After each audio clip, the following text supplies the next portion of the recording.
Hello, Star Wars Legion players, and welcome to Rogue Group Workshop. I'm your host, Lieutenant Horn, with a Terrain Short. If you enjoy my content, please remember to like and subscribe. Comments are always welcome. Today, I will be presenting the Desert Queen Shipwreck by 3DLAartist. This model is free to download, and the link can be found in the description below.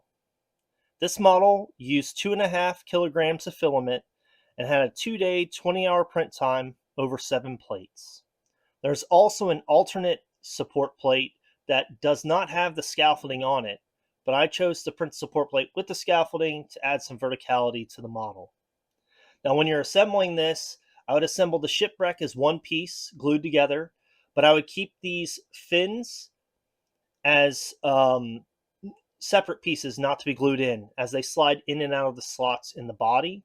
This will allow the shipwreck to be able to be transported easier without breaking the fins. And as for the support plate, whether you go with the single alternate plate, you won't have to glue anything to it, and that will be separate. Or you can print the larger plate like I did and then glue all the pieces together. So the support plate would be one assembly and the shipwreck would be another. Now this is a showpiece terrain in that it draws all eyes to the table when it's out. I have used this a lot at my local game store, and every time we do that, people come up and ask about the game. So if you're looking to grow your player base in your area, this is one of those terrain pieces that I would recommend, especially because it's free and there's a decent amount of detail on it.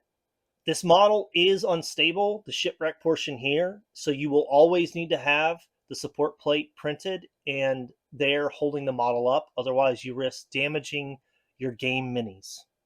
You could hollow out the base of the shipwreck and put a counterweight in there, but given the angle that the shipwreck is at, I still wouldn't trust it to not tip over if bumped incorrectly. So be careful with this model. Always use the support plate. That way you don't break anything or damage the table that you're using.